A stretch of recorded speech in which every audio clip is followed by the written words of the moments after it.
राधे दोस्तों, कैसे हैं आप सब। मैं बिल्कुल ठीक हूँ। राधा का संसार में आप सभी का स्वागत है। दोस्तों 27 तारीख है। 27 तारीख 2026 दिन है, सोमवार। क्या है? मोहिनी एकादशी व्रत। मोहिनी एकादशी व्रत में ठाकुर जी का एक विशेष श्रृंगार होता है। और ये श्रृंगार करने के बाद ठाकुर जी को जानते हैं कि मोहिनी हाथ में अमृत कलश रखे थे, और मोहिनी अवतार में ठाकुर जी को श्रृंगार करने के बाद आपका पोजीशन ऐसा है तो हाथ में एक छोटा सा कलश रखिए और कलश में कुछ भरना है। तो उस विषय में मेरा ये वीडियो। इस कलश में आप क्या रख सकते हैं। आपका अगर वैसा नहीं है तो आप कलश सामने ठाकुर जी का रखिए और उस कलश में कुछ भरिए। ये जो विशेष प्रसाद आपका बनेगा, ये विशेष प्रसाद आपके घर में पूरा परिवार को बांटिए। आप जब मोहिनी एकादशी का मतलब शाम हो जाएगा, प्रसाद को वहाँ से पूजा हो जाएगा, अर्पित हो जाएगा, सब हो जाएगा, प्रसाद सबको बांटिए। ये जो क्या चीज़ है, ये अमृत है। क्योंकि भगवान का हाथ में क्या था? अमृत। और भगवान देवताओं में अमृत बांट के सबको शक्तिशाली और अमरत्व प्रदान किए थे, शक्तिशाली बना दिए थे, अमरत्व प्रदान किए थे। तो ये जो अमृत है, ये अमृत आपका जीवन में, आपका पूरा संसार में सभी कुछ मंगल करेगा, सभी का स्वास्थ्य अच्छा होगा। तो इसीलिए ये विशेष वीडियो मेरा है कि आप मोहिनी एकादशी के दिन ठाकुर जी को जब मोहिनी रूप में श्रृंगार करेंगे, उसके बाद आप कलश में क्या भर सकते हैं और कैसा कलश आपको रखना चाहिए। पहले बताते हैं कि कलश में आप क्या लेना। कलश आपको क्या लेना? आप चांदी का कलश ले पाए तो बहुत अच्छा है। आप चांदी का कलश लीजिए, यही सबसे उत्तम है।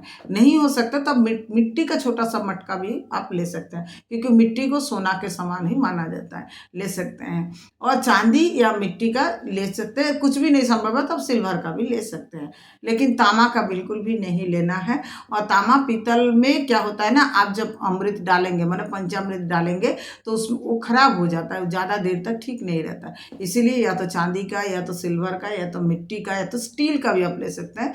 लेके आप ठाकुर जी के हाथ में या ठाकुर जी का सामने रखिए। तो उस कलश में आपको क्या करना है? पंचामृत। सबसे बेस्ट होता है पंचामृत, उसमें भरना। आप माखन भी भर सकते हैं, माखन ताज़ा बनाइए और माखन मिश्री डाल के उस कलश में भर के, क्योंकि माखन भोग ठाकुर जी को अति प्रिय है, तो आप भोग में लगा सकते हैं। लेकिन इस दिन का माने मतलब है, ठाकुर जी अमृत रखे थे उसमें और अमृत सबको बांटे थे, तो उस अमृत के हम लोग विकल्प माने मानते हैं पंचामृत को। तो पंचामृत आपको बनाना है। इस दिन पंचामृत आप कैसे बनाइएगा? आप पहले पंचामृत बनाने के लिए दही लीजिए, एकदम घर में बना हुआ ताज़ा दही लीजिए। और दही जितना परिमाण लीजिएगा, दूध उतना ही परिमाण। मतलब अगर आप 2 चम्मच दही लेते हैं तो उसमें 2 चम्मच दूध डालिए। उसके बाद आप कीजिएगा क्या, आपको उसके बाद लेना है शहद। शहद कितना लीजिएगा? 1 चम्मच उसमें शहद लीजिए। उसके बाद आप क्या कीजिए, उसमें शर्करा डालिए। दूध, दही और घी डालना है तो 1 चम्मच आप उसमें घी डालिए, तो 2 चम्मच दही हो गया, 2 चम्मच दूध हो गया, 1 चम्मच हो गया आपका शहद हो गया, और 1 चम्मच घी हो गया। उसके बाद आपको डालना है उसमें शर्करा। तो आपके पास गुड़ भी आप डाल सकते हैं, अगर भूरा वाला, मतलब जो बोला जाता है ना एकदम गुड़ा वाला, जो भूरा बोला जाता है गुड़ का, वो मिलता है, वो भी डाल सकते हैं। नहीं तो आप चीनी भी डाल सकते हैं उसमें। जैसे चीनी को डस्ट बना लीजिए, शर्करा बोला जाता है ना, उसको डस्ट बना लीजिए। मिक्सी में मशीन अगर आपके घर में सही है तो उसमें बना लीजिए, और उसका डस्ट, ये सबसे उत्तम होता है गुड़ ही डालना। और उसमें गुड़ डालिए और डाल के क्या है, उसको घोल के अच्छा से मिश्रण बना लीजिए। बहुत अच्छा से उसको मिश्रण बनाने के बाद उस अमृत कलश जो आप रखे हैं, छोटा सा ही कलश लीजिए। आपका मर्जी, आप जितना बड़ा भी बना सकते हैं। मेरा घर में छोटा सा है तो हम छोटा सा ही बता रहे हैं।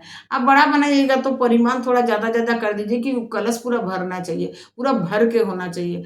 तो उसके बाद आप क्या कीजिए, उसको उसमें मैंने डाल दीजिए, सबको अच्छा से मिला के उस कलश को भर दीजिए। 1 तुलसी का पत्र उसमें डालिए और भगवान को प्रार्थना कीजिए, हे भगवान, ये जो कलश में भोग हम आपको अर्पण कीजिए, इसको अमृत मान करके आप ग्रहण कीजिए, और इस अमृत को आप सही में अमृत बना दीजिए, जिसका भोग मेरा पूरा परिवार में बांटे हम, और मेरा परिवार का सभी का जीवन अच्छा हो जाए, और सभी का शरीर स्वस्थ रहे, और आपके चरणों में सबका भक्ति प्राप्त हो। इस ऐसा वरदान आप दीजिए, और इस प्रसाद को आप ग्रहण कर लीजिए। ऐसे करके आप भगवान को उस प्रसाद को अर्पण कीजिए, भोग को अर्पण कीजिए। जब वो प्रसाद बन जाएगा, वो कम से कम 1 घंटा 2 घंटा या शाम के समय भी आप उसको माने भोग को वहाँ से हटाइए, और उठाने के बाद आप सभी परिवार वालों में थोड़ा थोड़ा करके बांटिए। और वो पंचामृत है तो वो आप एकादशी के दिन भी ग्रहण कर सकते हैं, अगर आप निर्जल व्रत नहीं रहते हैं तो।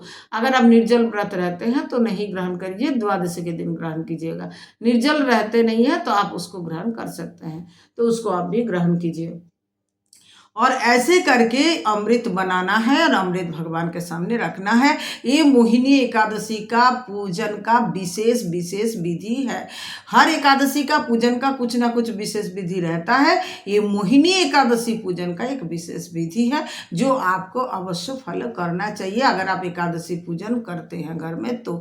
अगर आप एकादशी व्रत नहीं भी करते हैं तो भी मेरा मानना है आपके घर में लक्ष्मी नारायण जी का फोटो तो होगा ही, विग्रह हो या नहीं हो तो उस फोटो के सामने भी ये पंचामृत बना के इस दिन स्पेशल भोग आप भगवान को अर्पण जरूर कीजिए और पूरा परिवार में सबको बांटिए और खाइए। इससे क्या होगा, आपका घर में सभी का शरीर स्वस्थ रहेगा और सभी जीवन तेजमय होगा, सभी का जीवन में जीवन का भविष्य उज्जवल होगा और सभी विपद आपद से भगवान दूर रखेंगे, सभी को भक्ति प्रदान करेंगे और सभी को शक्तिशाली बनाएंगे। जैसे अमृत पिला के भगवान सभी देवताओं को शक्तिशाली बनाए थे और सभी देवता असुरों से लड़ाई करके विजय प्राप्त किए थे, उसी तरह हम लोग भी अपने जितने शत्रु है, मतलब अपने अंदर का शत्रु जो है ना, काम क्रोध लोभ मोह मद मत्सर, सभी शत्रु से विजय प्राप्त करेंगे और जीवन को शुद्ध बना सकेंगे। तो राधे राधे, यही था मेरा छोटा सा वीडियो कि मोहिनी एकादशी के दिन आप विशेष विधि से अमृत भगवान को भोग के रूप में दीजिए और खुद ग्रहण कीजिए। तो कैसे ये कर सकते हैं ये वीडियो में हम पूरा बताएं।